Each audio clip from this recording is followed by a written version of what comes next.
ওনারটা আপনি করে দেন তো ভিডিও, আমার কাছ থেকে হবে না। আসসালামু আলাইকুম প্রিয় সুধী, এই লগ্নে আমরা সবাই উপস্থিত আছি। আল্লাহ তাআলার কাছে শুকরিয়া করি,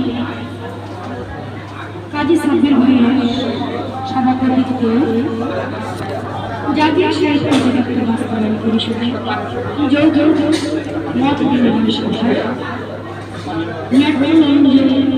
এখানে আমরা উপস্থিত হয়ে আন্তরিকভাবে অভিনন্দন জানাচ্ছি সবগুলি কবি সাহিত্যিকদের। এখানে সমাগম শেষ হয়েছে। আমাদের দাবি আদায় করতে চাই, সাহিত্য অধিদপ্তর করতে চাই।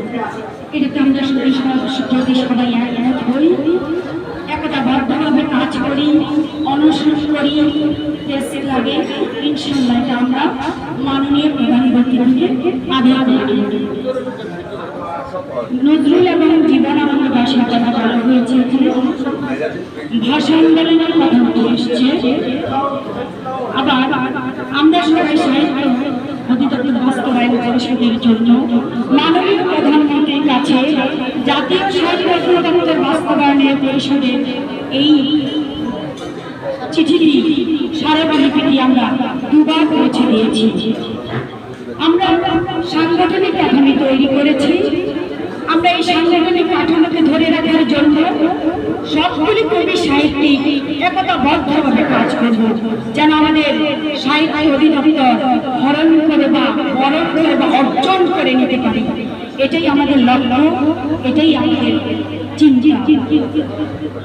তুমি কবি বলে হাত বাড়িয়ে দাও, মাননীয় প্রধানমন্ত্রী আমাদের সাহিত্য অধিদপ্তরকে দিয়ে দাও। তোমার কাছে আকুল আবেদন, তুমি কি শুনতে পাচ্ছ আমাদের সাহিত্যিকদের কথা?